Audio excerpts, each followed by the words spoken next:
All right. How's it, everybody? Welcome to the first episode of the Puʻu Honua Podcast. I am your host and treasurer for the Maui Grassroots Collective, Okali'i Kawakawa. And here we are. Aloha. Aloha. Before we get into introductions, I kind of wanted to talk about like why the podcast was made and um, I guess what we hope to achieve with it. I don't know. You guys can like add in if you want to too, but I think well, we made this podcast because we kind of wanted to like I guess get our voice out there to talk about the things that nobody really wants to talk about, especially in our the social, economical, cultural aspects of Hawaii, uh even the deeper political things that they don't want they don't want us to see. But um yeah, I guess, do we want to start introductions? Yeah, whatever. Whichever side we want to start with, it's totally up to you guys. Over there. Over there. We get we get two hammers right on the side of us.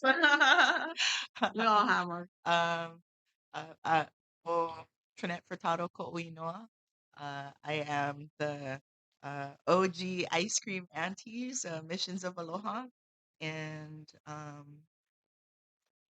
as I discover through Mo'okuau how, research on my Mo'okuau how I am now 7 generations deep on Maui, with ties to Mokuo Keawe that are up in the Kohala coast. So uh, being able to connect like that has been very important for me. And I think, um, yeah, I look forward to the conversations within this Pu'u podcast. Hello, my name is Jason Medina, and let me get a little closer so make sure I'm heard. Yeah, my name is Jason, and I've been here for about 8 years, and feel like at this point it's looking to be a better freedom fighter right now because things have popped up. I used to work at a hotel and like not even care about what was going on in Hawaii, but then I met some people and a lot of um, a lot of things happened. What I can say they got me more culturally aligned or seeing what's going on a deeper level. And so I'm glad that Okali is putting this together because we get to talk about what's going on a deeper level. And yeah, it feels like freedom fighting because I deliver water with my lovely lady Maya, and yeah, we deliver water, and it's become more like. But we'll talk more about that. I'll let Maya talk about the rest of that. Appreciate it. See? Aloha. I am Maya. I am a settler here as well. Have been here this time around about 8 years. I do have Ohana who's been here much longer. But this time around, I've learned so much more on how, as Jason said, to be a better ally for Kanaka. And everything that we do, I know, is to put Kanaka first. I was able to go to my own homeland, and that made me just want to be able to connect here more, until I can take some of my heart over there. And yeah, we deliver clean drinking water to our houseless. And like Jason said, it is so much more than that.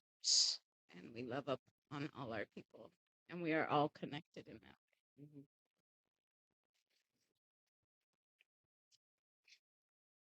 Aloha, o mo'i kawa'ako Pu'inoa.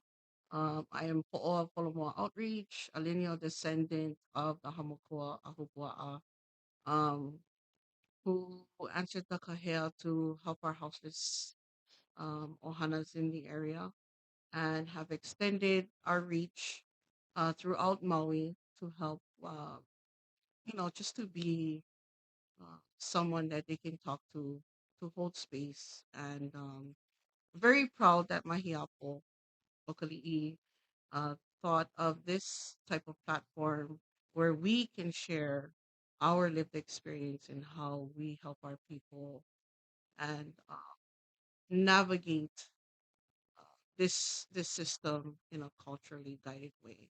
So, and it's so awesome to do it with everybody that I'm always boots on ground with,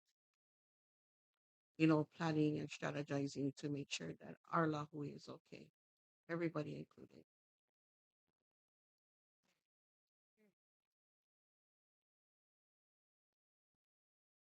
Hi, aloha mai kākou, kahala kuʻinoa no Nawaiha, Maui. Aloha, my name is Kahala. I'm really excited for this podcast, mostly because I'm the political education coordinator for Maui Medic Healers Hui, and this is absolutely a form and mode of political education that Hui has brought us here tonight to do. And I'm really excited because there's so much information out there that's against our houses, against Kanaka, against our allies and our comrades.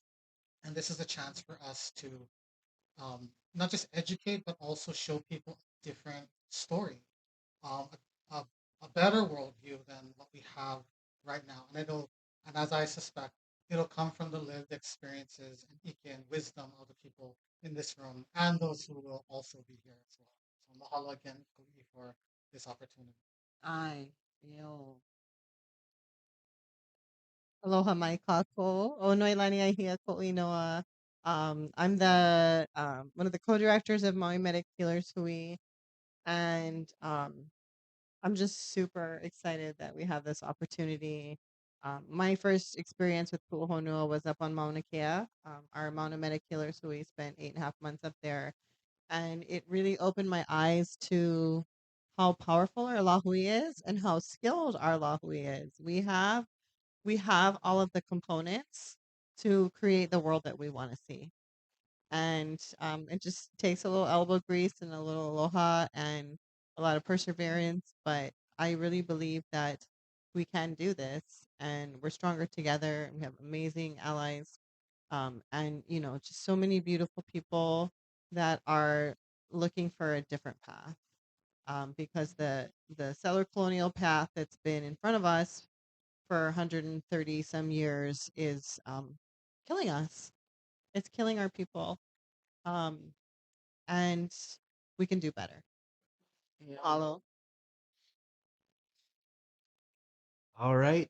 With the introductions in order, I wanted to know, like, because I mean, I see you guys doing other work anyways, but I wanted to know about how you guys got into doing it, and I guess how it evolved from when you first started.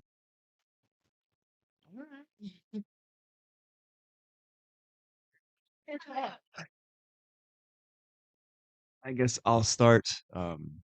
It's kind of easy for me to go back into it because that's how I introduced myself. I joined Project Vision about 4.5 years ago, 5 years ago, and it was because Maya was doing this water buffalo work. She had an IBC tote on the back of a truck, and yeah, we get water, and she's loading it 5 gallons at a time to the tote, and she's like 5'1". She's like, I get to see her little body. She was dedicated. She was dedicated, huh? And so after one day of helping her out, just I had a day off from my other job, I helped her out and just start lifting these 5 gallons. And it's like, how many do you have to go? Wow. Okay. And it's like, you're gonna need some help. You can't just do this alone. So I ended up becoming a sidekick, and then that became more. I was just Maya sidekick with just delivering water. And then I met a couple of people that changed the way I saw this work. One individual, yeah, he had no legs, and somebody had just stolen his wheelchair the day before, and he was sitting on the side of the road. And he had one leg wrapped in a plastic bag. Like, how is anybody?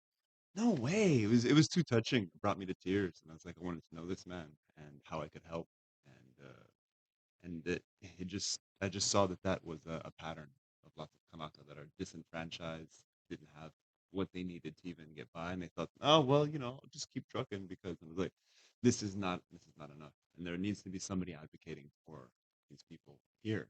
And it's like, okay, how many people are this and that? And yeah, through the work, I've seen that the majority of the individuals we help don't have access, and they happen to be Hawaiian, which is really heartbreaking off Hawaii. And it's not like, oh yeah, we're helping odds and ends. Yeah, they come in too, but it's become more of a cultural struggle because I'm Black, Mexican, Native American on both sides, and so I look at it through the lens of how I've been disenfranchised as a old school American, and I see the same pattern. So, and this is really fresh, being 132 years. Yeah. It's really fresh. So I see those patterns. I'm like, not to. If I have anything to say about it, I'm like, not Right. today. I look at it and I'm like, that pattern shouldn't be happening. So that's what I want to offer. And that's how I got into this work. So Maya. I love that. I love that. I love that.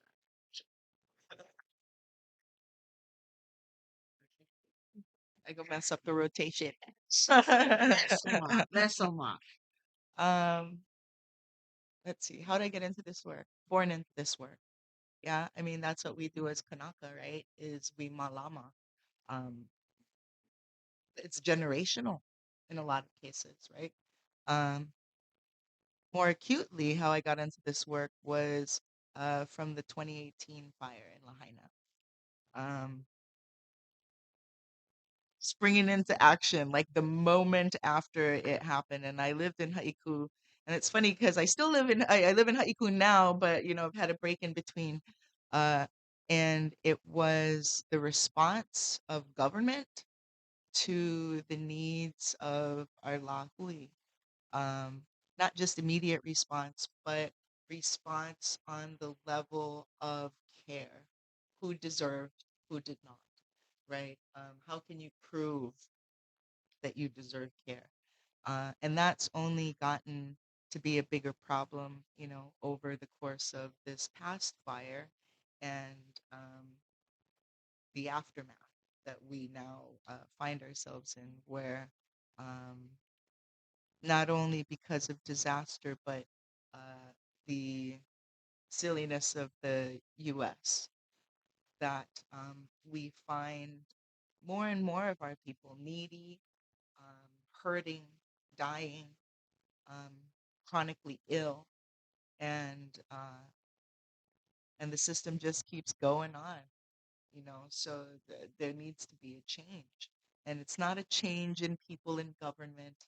Um, it's a change in the structure overall, and we can. We've done it before. We can do it again. We've fed not just ourselves, but the whole western seaboard of the United States at one time in history, and there's no reason why we can't reconnect and do that again. I love that. So I'm gonna go. Um, I started this work. I was inspired to do this work or answer a kahea from the Mona. Um, because seeing our kupuna get arrested was it stirred up emotions, right?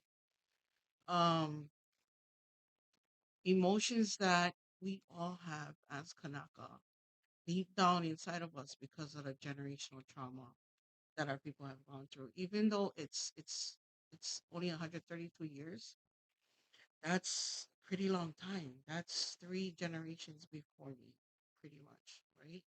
And um, when I came back home from the Mauna with my kiki, because I took all my kiki to experience this, um, I wanted to make sure that my kahea was intentional. Yeah, that it was gonna help our people. And Kalamaya probably gonna be the crybaby on this podcast. Um, and I was like, oh my god, I'm listening to everybody, and I'm like, oh my gosh, I'm gonna end up crying. I know.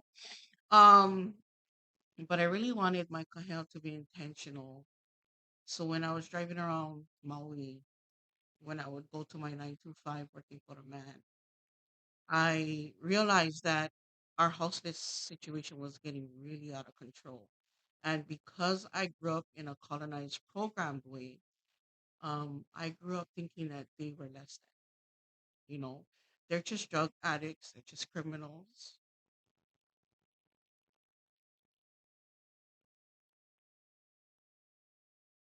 They don't matter. All of that has changed because when I entered this kahel, the veil was starting to get lifted. Yeah.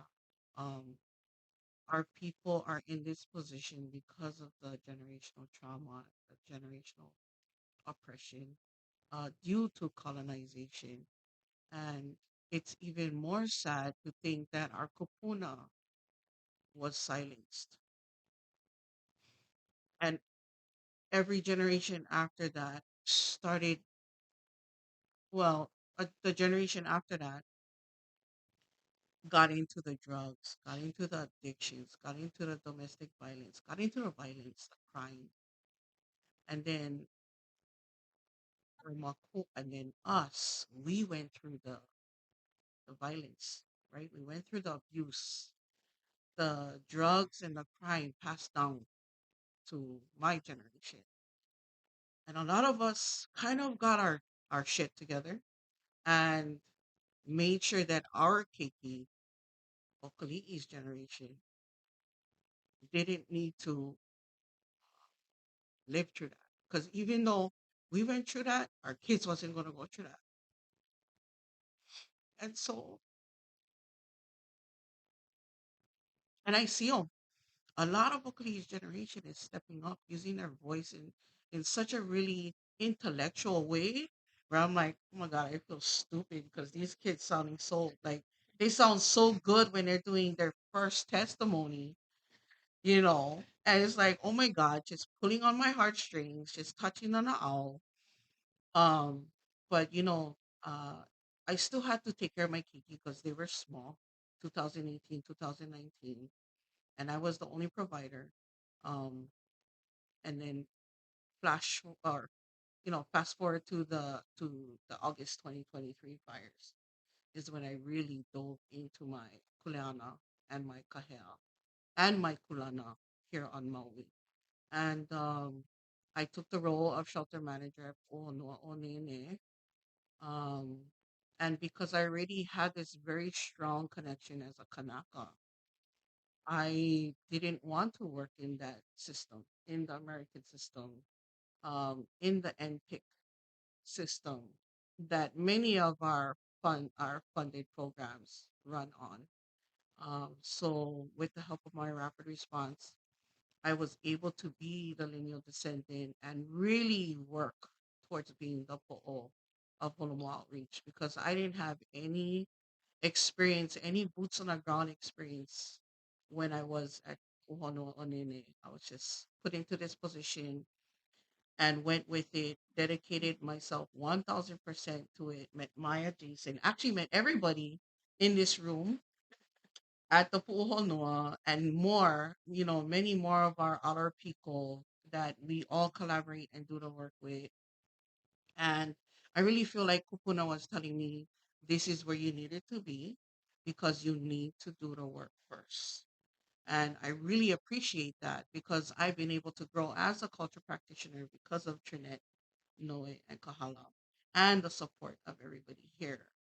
And we've come very far. Our people are still getting swept. People are still struggling. Our people are still dying. But our undying dedication will not falter. And we will continue doing this. And we hope that we can also use this platform so they can share their lived experience versus a narrative um, from people that have no idea what our people are going through. So yeah, that's part of my mo'olelo up until now.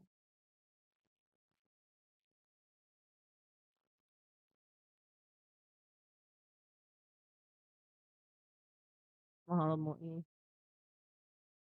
For me, I think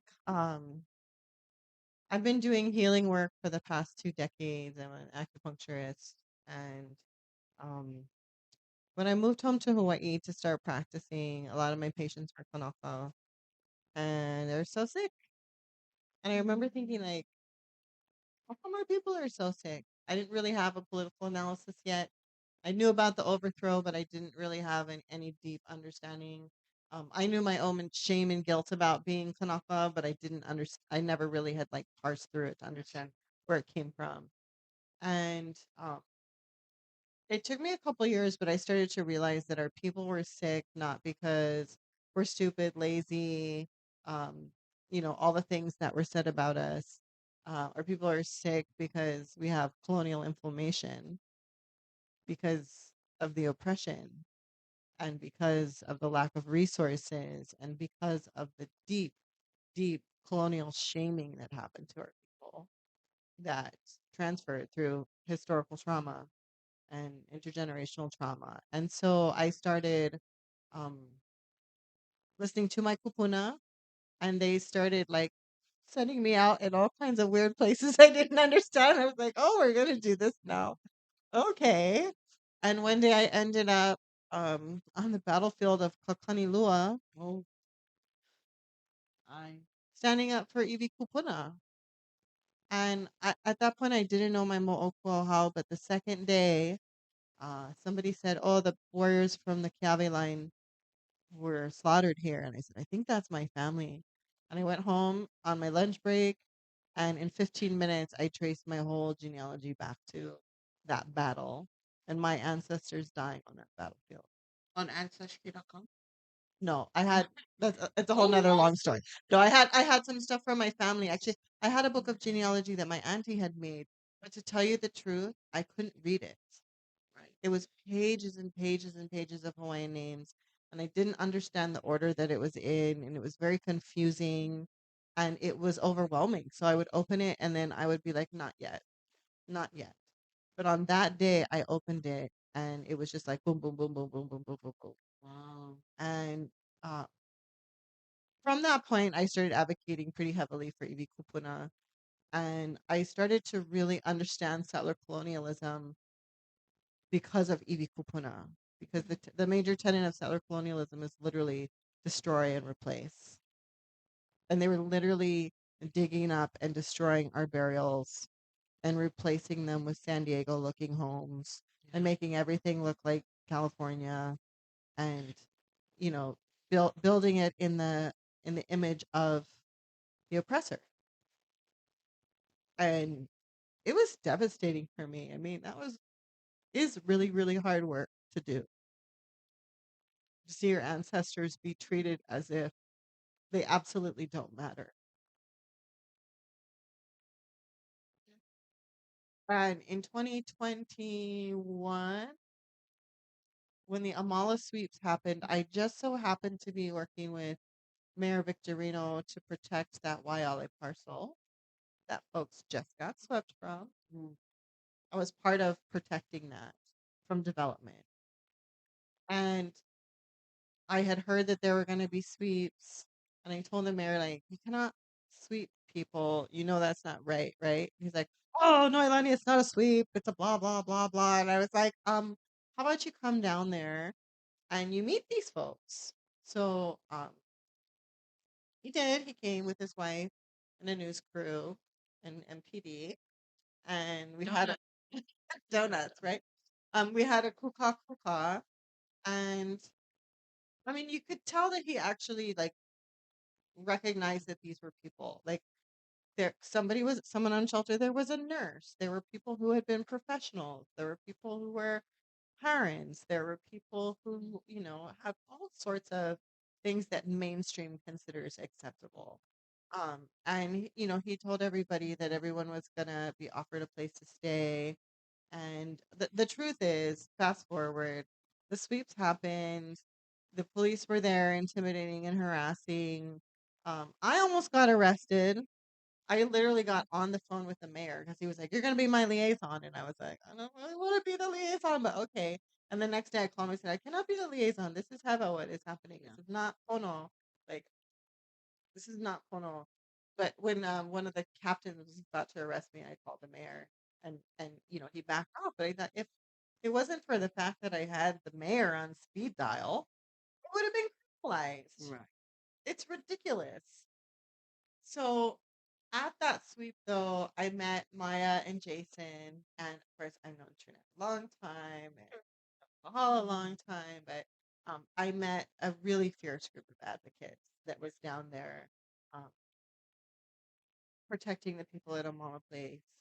And for me, what really clicked was that our people are treated like garbage by the settler state, whether we're dead or alive. Whether it's our bones from 800 years ago that are so powerful and full of mana and carry the enlightenment of our people. Wow. And we walk gently on them every day so that we can receive and be nourished and be fed by that mana of our ancestors that was being dug up. The very same thing is happening to our brilliant Kanaka people who are living on the beach and in the bushes and in the parking lots and being criminalized. It is the same system and the same structure, and sometimes it's being imposed by other Kanaka who have their own internalized racism. Yeah. That's the whole thing I had to learn about and study and work through in myself. Like, how come sometimes we would look down on our own people and Yeah. think they're not worthy? They don't matter. Because we were taught we're not worthy and we don't matter unless we line up with I did the same. whiteness. I did the same. That's part of our colonial condition. But now that we know, I. we can do something else, right? And we can help our other folks understand that being unsheltered is not personal failure, it is systemic failure. And it's a miracle that we're still alive. Every single one of us alive is the descendant of the 40,000 that survived mass population collapse. We went from 1 million people to 40,000. And we're descendants of that. Like, Yeah. that is a freaking miracle. Yeah. And every single one of our Kanaka Maoli people deserve to be uplifted and treated like the miracle that they are. And never, ever, ever, ever swept again. Eola.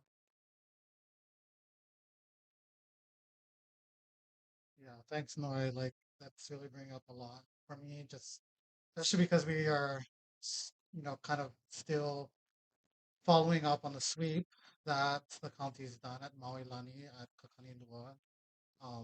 And I think that's really important is making those connections between the living and the dead, the EV and our unsheltered, because it's so easy for us to break those connections and treat one with sacred dignity and the other with being tossed on the side and swept.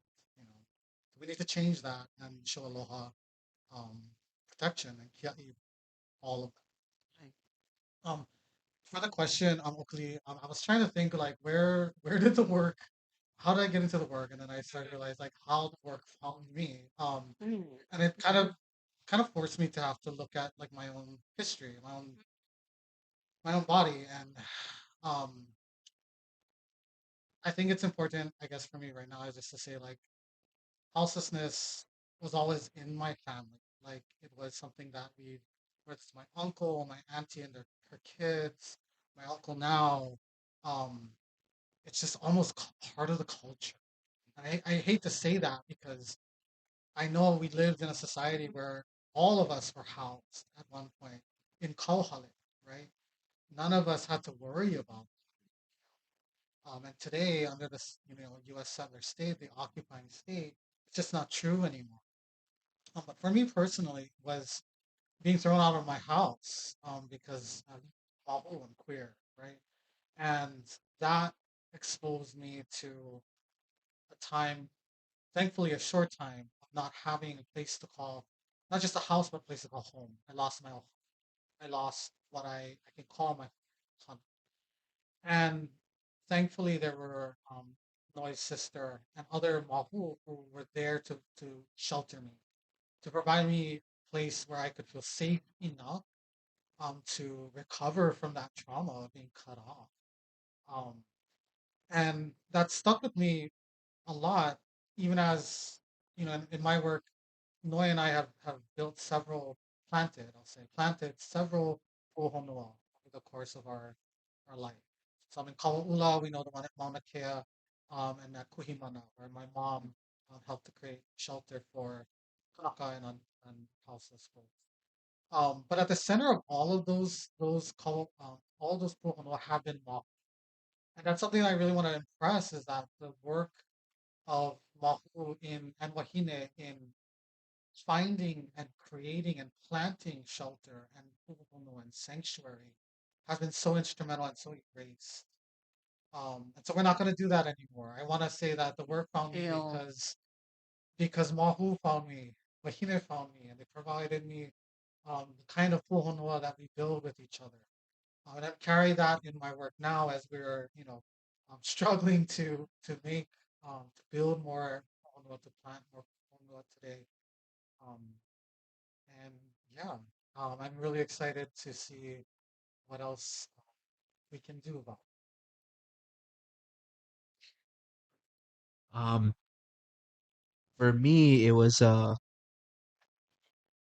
I've always been like a person to question things. Like, oh, why do we do this? Why do we do that? Why do we think that way? And I've always also been into like learning about our history, just finding out what it means to be Hawaiian. And I'm gonna cry. Don't make me cry. You'll make all of us cry, Bar.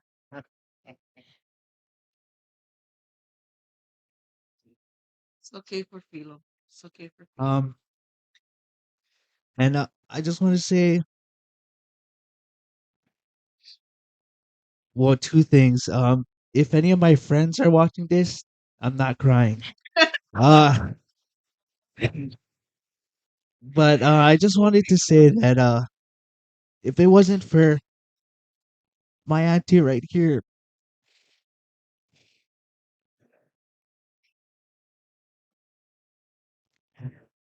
I don't know where I would be. Honestly, I was kind of in a. I'm not gonna say like a bad mental space, but she's always guided me through things, and I mean, she even helped me graduate. I didn't even want to do that. I just wanted to like get it over with, do my GED, but she pushed me through it, thankfully. But I also want to say that the generational trauma didn't start 132 years ago. It started when Captain Cook first came. Um, Even just the way that they look at us is honestly kind of insane that somebody would look at you differently. It's all about like compassion, you know what I mean? For anyone, people that look like you, people that don't look like you, people that have different mindsets. But yeah, that's my 2 cents.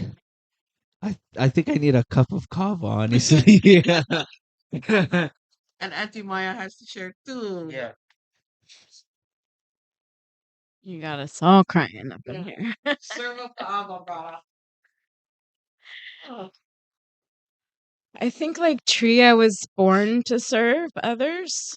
I lived in India when I was 18, and I went to Bombay, and I saw 25,000 people in a 5-acre parcel. And they don't consider themselves houseless because they have some sort of hut or tin roof, but just how people really cared for each other in that space. So I came back to LA and I started working at a women's shelter for mentally ill women. And at the same time, I worked at a pharmacy for mental health. So I got to see the women when they were on their meds, when they were off their meds and needed their meds. And I walked everywhere. I didn't have a car. So I would see them all the time. And I would develop these relationships. And, fast forward 20 years, I became a massage therapist and a doula and a birth doula, death doula. I know that I'm meant to serve others, and that is my greatest gift. But during COVID, my son and I started something called Happy Periods Hawaii, where we collected menstrual products for all our houseless women. And he would help me package them. And he was like 7 or 8 at the time. He's like, Mama, what's this for? Like, one day your wahine will know that you know all the things related to women. And so we would go to Kanaha and distribute. And so I met Auntie Penny, Auntie Sonia, Auntie Jessica, and I went there weekly to give what I could get collected. I, at the time, had no work during COVID and was really struggling. But I still showed up for others. And then Nurse Robin one day asked me if I wanted a job at the jail. I was like, hey, let me get over some trauma here.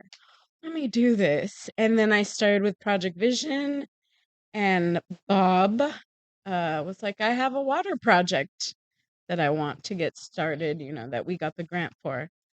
And so I started delivering water all by myself. People are like, you're going to Cut Mountain by yourself? I'm like, yeah, it was all right. I never really feel threatened on the streets because I think traveling the world made me a tough cookie, and I carry myself that way. And I've always been met with a lot of aloha. And then did case management, and I was like, this is really, I hate filling out paperwork. So let me just do case management my way. But you show up all day, every day. Yeah, and I think that that's what makes me a different type of case manager. Is I will take you all the way to Oahu to get your amputation. And even if you don't want to do it, I'm gonna still love you. And our client, I consider him my ohana now, was like, we took a moment and we paused because it was like a lot going on at the hospital. He got kicked out. And we sat there with him and he cried. He's like, are you guys coming back to pick me up? And we're like, yeah, we just had to go see Auntie Twinkle real quick and then we'll be right back. And I think it was when we came back, he was like, no one has ever, everyone gives up on me. He's like, even though I might have pissed you off today, you didn't give up on me. I was like, because I'm going to keep it real. Like, yeah, if you piss me off, I'm going to tell you. Yeah. I'm not that type of professional where I'm going to like keep it to myself. And our ohana on the streets has truly become our ohana. And I love them. And I like shoot the shit with them. And it's great, And I don't know who I was telling the other day. I was like, our folks keep it real. And that's what I appreciate the most because there's so much fake shit going on all around us. They teach me, how's your day? They tell me exactly how their day is. They don't say, oh, it's okay today, And so I've learned from them to keep it more real with others and let them know, like, it's a rough day today, and that's okay. So that's the beginning. I love it. Oh, no. The question is, what do you hope to achieve? As broadly as that sounds.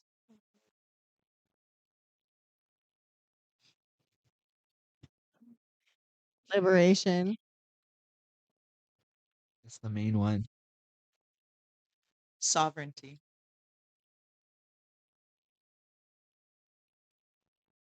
Disassociation from the American government. Liberation for all.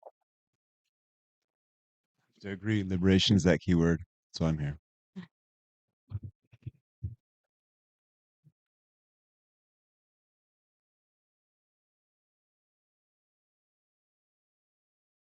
Yeah.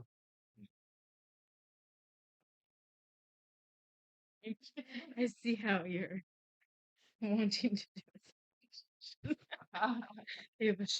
Did you want us to go more in depth about No, that? no, no. It's totally up to you guys. Okay, okay. This one is Auntie Joy wanted me to ask this question. She said, how does this work benefit you? Because we know how people have an idea of how it benefits the actual people we're helping, but like how does helping those people in need, how does it benefit you? Like how does it benefit you? You know what I mean? Yeah. Literally. I think I know what you mean. I would say that when we increase the wellness and the mauliola of anybody, it ripples out and helps the whole. Really, what we're looking for is creating culture where we're all cared about, where no one is more important than anybody else. Like, what a relief to live in a world where we don't all have to go be these capitalist little robots that have to do everything. Like right now, the family structure is like everybody has to work, every household cooks dinner, every household got to mow their lawn, every household got to pay their bills. Like, that's not collective society. Like we come from a people, as many indigenous cultures and people all over the world came from societies where people took care of each other, and everybody benefits from that. Like one of the things I saw in the Mauna was like, you know, those people got the food. So in a like future scenarios, like some people grow the food, some people cook the food, some people build the houses, some people provide the medicine, some people educate the children. The kiki and the kupuna are always connected. Nobody is isolated. Nobody is lonely. It's, like, not perfect, but it's a hell of a lot better than this shitty capitalist system that we live in now where we all live in our little boxes and are supposed to, like, carry the whole load by ourselves. What what we're working towards is having something where we all share the load to the best of our capacity. So on the days when my capacity is not so great, I don't feel like I'm going to be totally ousted from being able to survive. And same for the others around me. And even though we're not there yet, we are working towards it and we see little pieces of that in our everyday life in this work. And like when a patient or one of our unsheltered ohana or one of our relatives, has something to offer, whether it's a tangible physical thing, like here I picked you a mango, or a hug, or um, a story, like that is something that I can receive that fills me up and makes me feel part of the whole, part of the larger community. And it's priceless. Like capitalism can't do that, but we can. And for me, that's what this work provides. It provides sustenance and nourishment and a vision of the world that once was and that could be. I think for me, how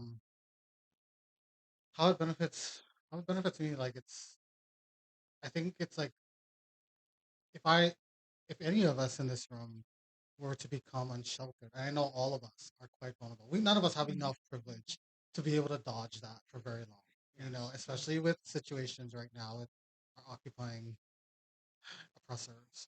Um, but I like to think of a future where when we become unsheltered or our community or family becomes unsheltered, we have a full scale spectrum of support and mutual aid and places where I or others can go to be able to be in community and not be abandoned or sacrificed.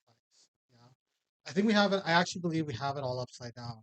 I think I think we've been trained to believe that houses are like heaven. Like we're trying to get to that place, this like almost unattainable place. We take out mortgages, we go into debt, we do all these things to prove our worthiness to be in a house.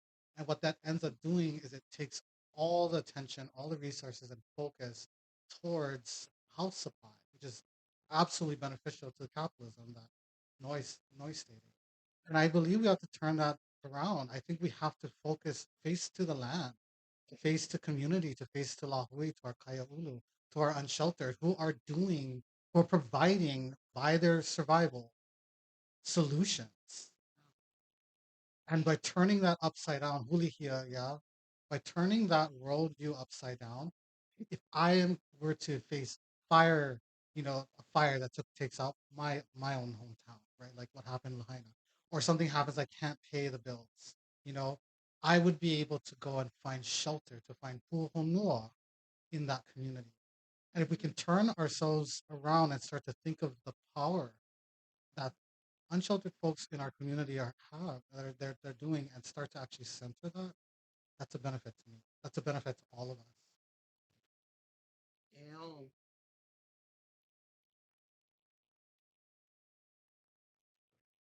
I am very lucky to be part of this Native Hawaiian business Hui, and that I learned this thinking about scale versus thinking about perspective, right? Acting from scale, the larger vision, instead of acting from perspective, right? And and there's a lot of similarities between indigenous folks around the world with us. Um, I aloha you, you aloha me, right? I malama you, you malama me. I reside in you, you reside in me.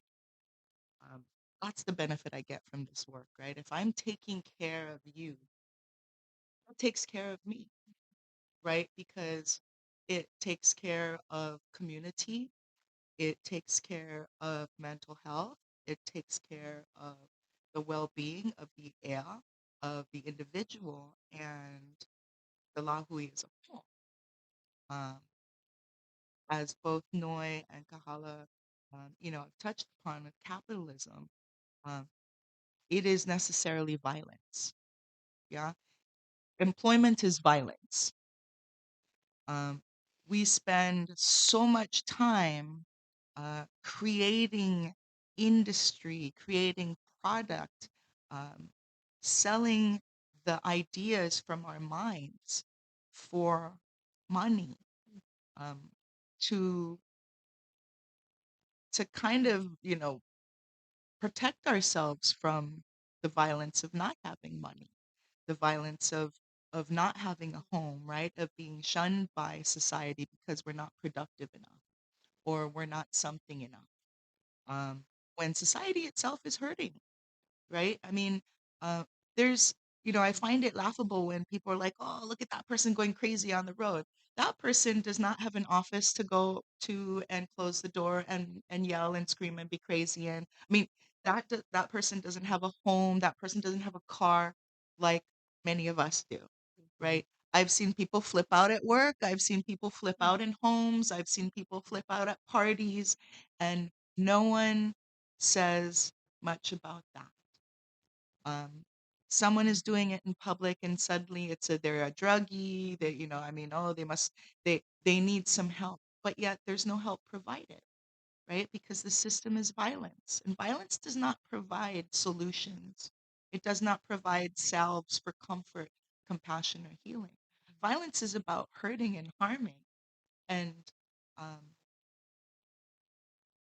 I'm not about that, right?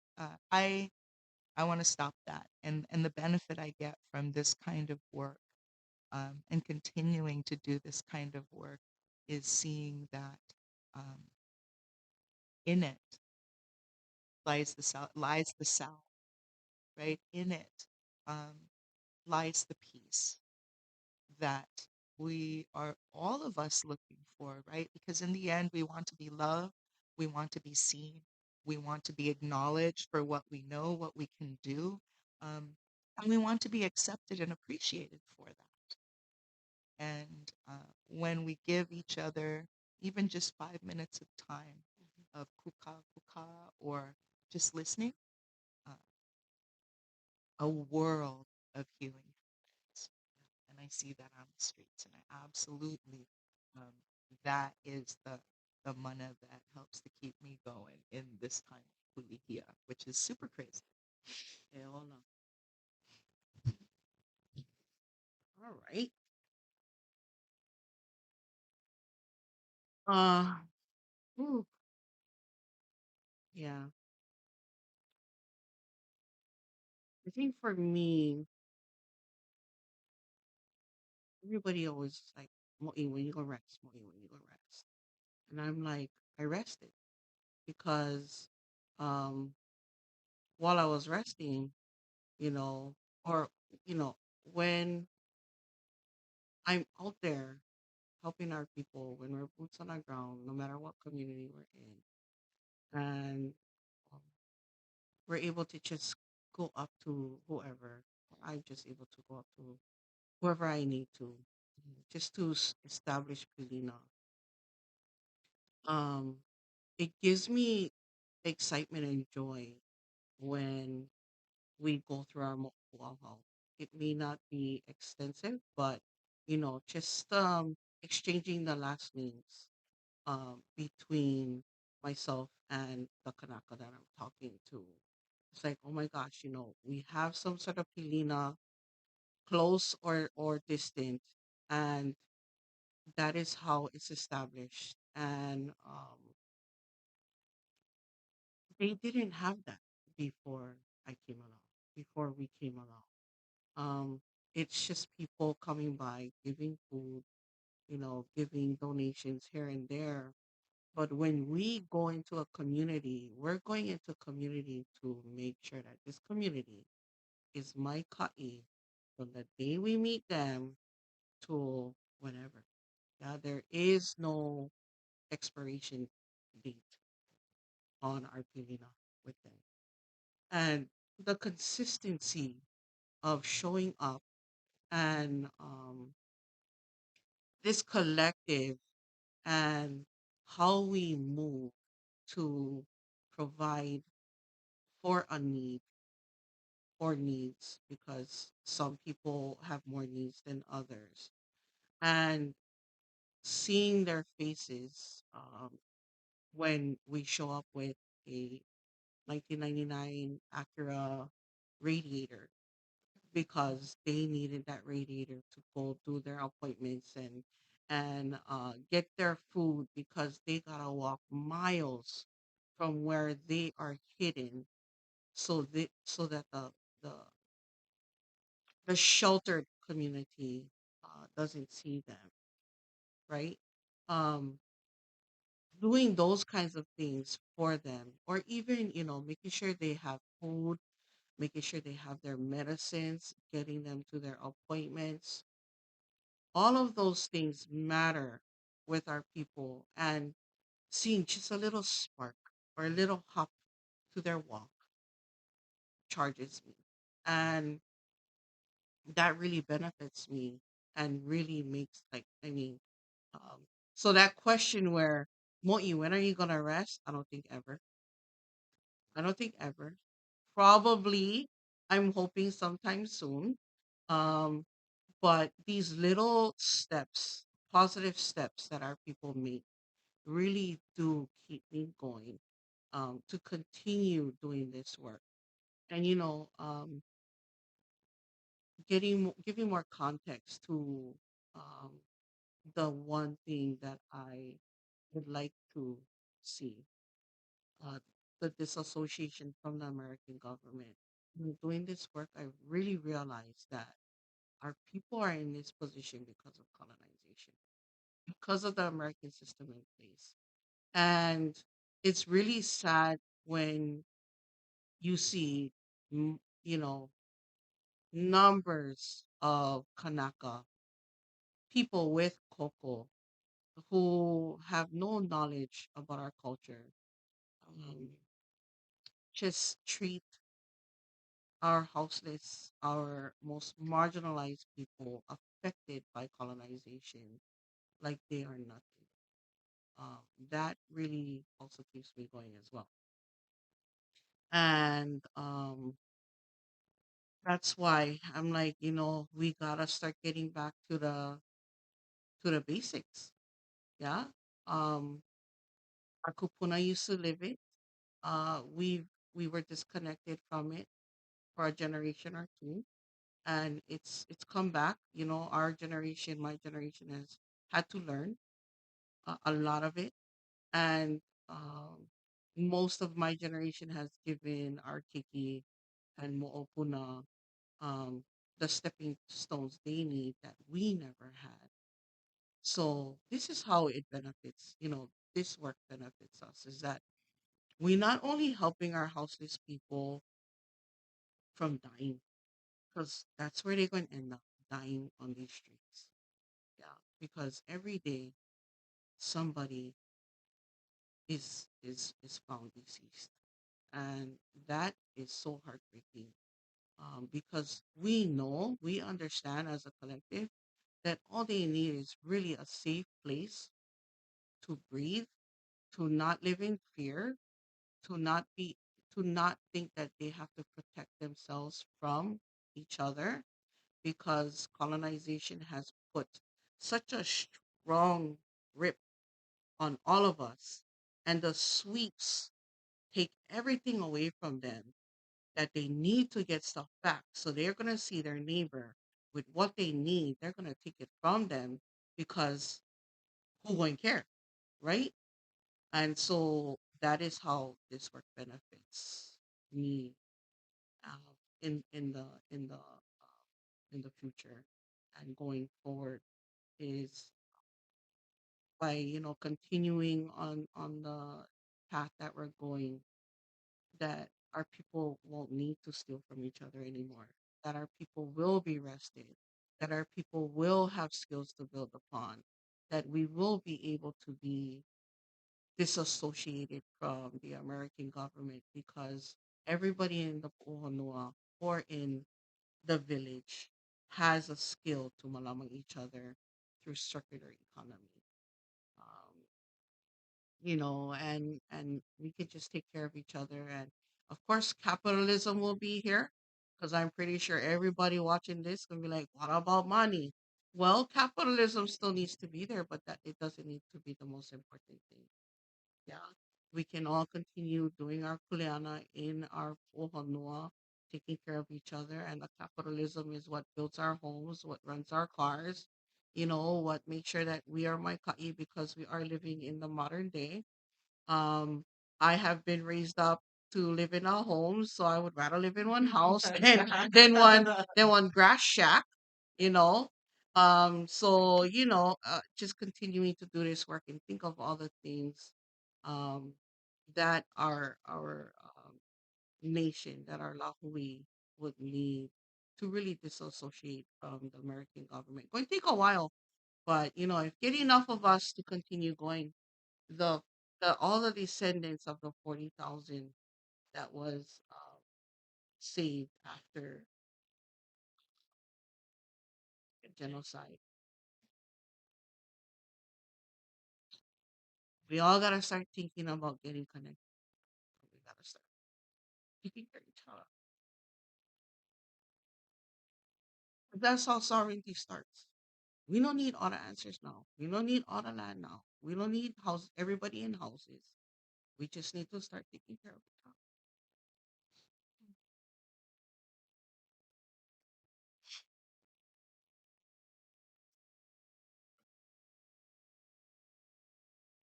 I get so many benefits, like hugs and kisses and mangoes and bananas and jewelry and shells, all things I love.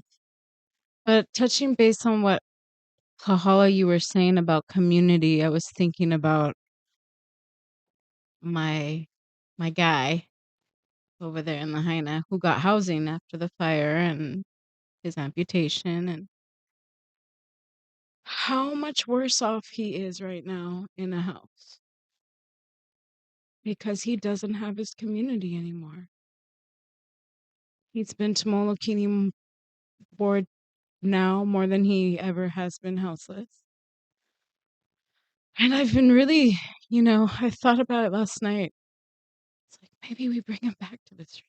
Like, how wild is that of a concept to think that maybe he's better off there with his folks. And just how powerful that community can be for each other. And even if there is use, now he's using alone. And that's creating so much more harm. So that's something I recently just started thinking of. It's like, what? Something has to shift for him. I don't know what that is yet. But just that because you have a home doesn't mean you have community. And usually it's quite the opposite. We don't even know our neighbors. And how we got so far away from that. Like you said, all indigenous cultures practice being together. There's a role for everyone. So I guess I got off topic a bit, but the things that benefit me, yeah, are the hugs and the kisses and the shells and the things that money can't buy and that are given with so much love. And in 4.5 years, maybe a handful of times they haven't seen me every week, and that's deep. I know them before the fires. I know them after the fires. I have seen so many die, and that's why I'm really here. I'm sick of people fucking dying. Something has got to give. And I think our type of care is really special.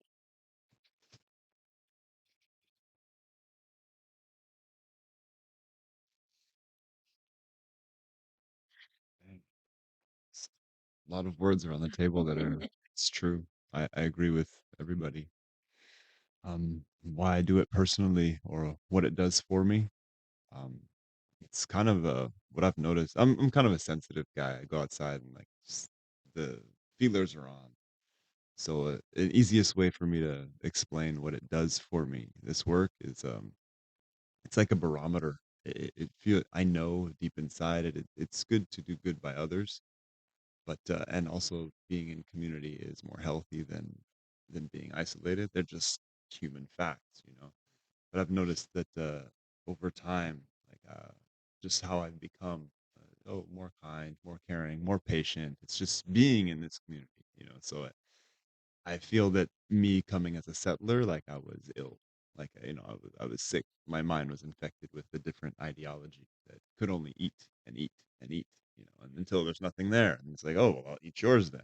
That's and as time has come, just the softening and like opening of hands, like, oh no, take it, just let people have pieces of you and everything that you have to offer. Don't hold yourself so tightly. So it's like over time I've been just testing myself to let go more, and like relax into not being as sick. And and it's just been doing the things like being on Aina, being in community, and seeing that correlation between capitalism and illness. And the most interesting one is for me is Aina and Kanaka, like they're not separable. And I look at the Ahupua'a system as like the veins and then go down. It's like it's as simple as asking your neighbor for sugar, like of Malka, but it's also like the heart to the next organ, to the next organ. If it's not connected, then it doesn't. You're gonna be sick. There's gonna be blockages, and so I look at it, and the more I do this work, even if I know there's so much that I don't see that's happening all around me, and because I stay sometimes focused on one thing, and I don't want so I'll be like, oh, butterfly, just like really focus. So the more I stay like head down and knowing that I'm doing the right thing, I know that like it'll lift me up, and then one day I'll be able to see a lot better, and I'll be a lot more well. And but I just know I say I have lots of examples in this room teach me how to be. Thank you all very much. Very, very lucky. So,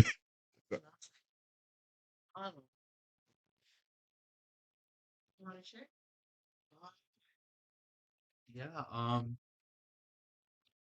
How does this work benefit me?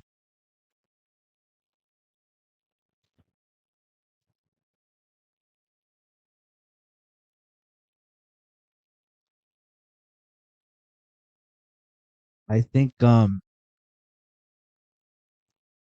what Bruce Lee said, there is no me. It's just us. So how does this benefit us? I mean,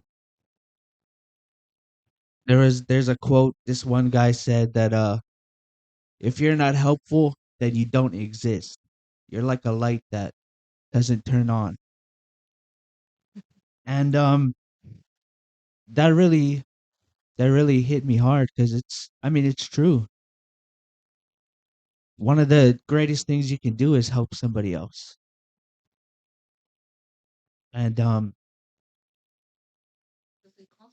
yeah, it doesn't cost anything to help somebody else. I mean, everybody's going through their own problems and their own struggles, but why wouldn't I want to lessen somebody else's struggle? And that's just even when I don't want to do it, which is I'm not gonna lie, kind of often. I'm a pretty lazy person in general, but you just gotta stop focusing on you for a second and just focusing on what the collective, what everybody needs. And yeah, I'm glad to be here surrounded with a bunch of very knowledgeable people, and I just try my best to soak it all up. And yeah. Well, you're an inspiration. You inspire the OGs over here. Thank you for not saying your makwa. You know. I I'm not gonna edit this out. She's kupuna status already. You never told me to don't dye my hair. I said don't dye your hair anymore. I like it when it's white like that.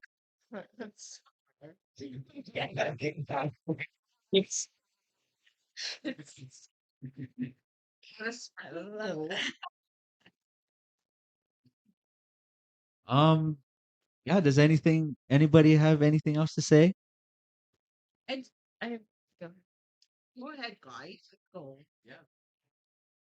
I just wanted to touch base on, what Mo'i was saying about rest, and we're always working. And I'm so grateful that we have this space to, because some days I don't feel like it's really work. Besides the physical labor, and I feel tired from that, like going to see someone in crisis at 3 a.m. or, whatever it may be, to me doesn't really feel like the classic uh, definition of work. And I was, I would be really sad if I couldn't do this work to sustain me and my son. And, in this way, I know that we would all figure it out regardless, but I feel so blessed that I can do this work that doesn't always feel like work. And that's how I can work 7 days a week, even if it's like for 1 hour, I'm with one person. That is technically work, but it doesn't feel like it for me. So Yeah. And everybody's on the outside is like, when did you last rest? I'm like, I took rest. Well, I want to work myself out of a job. That's what I right?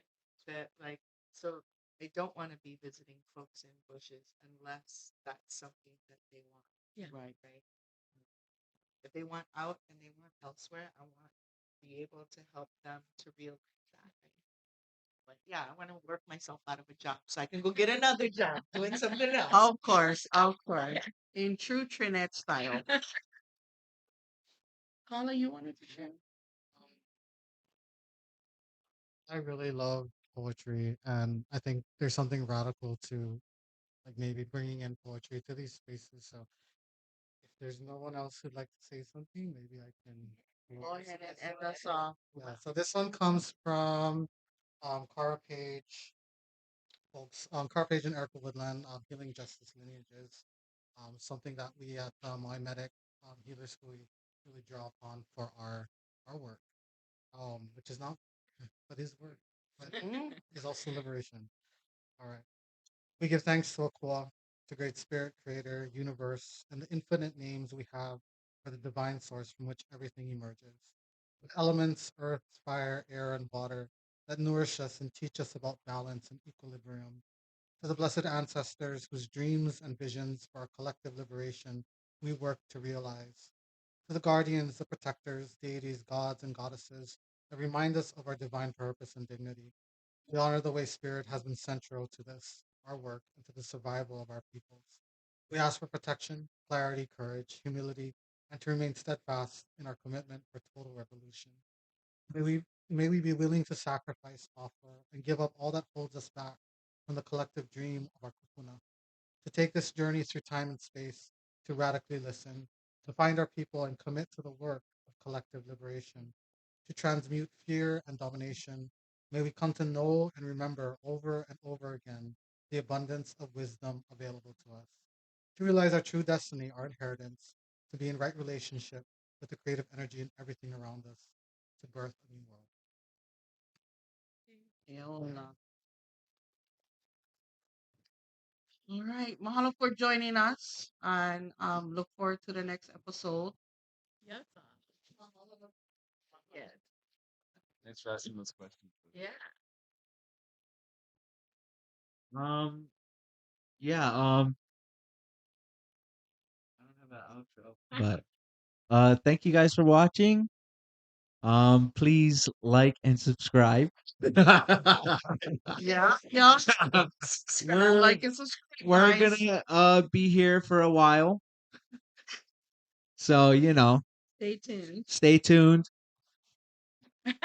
Stay tuned. We're gonna have um hopefully interviews or lived experience mo'olelos being told by our community themselves and also other collabs that we closely work with in community to malama po'e.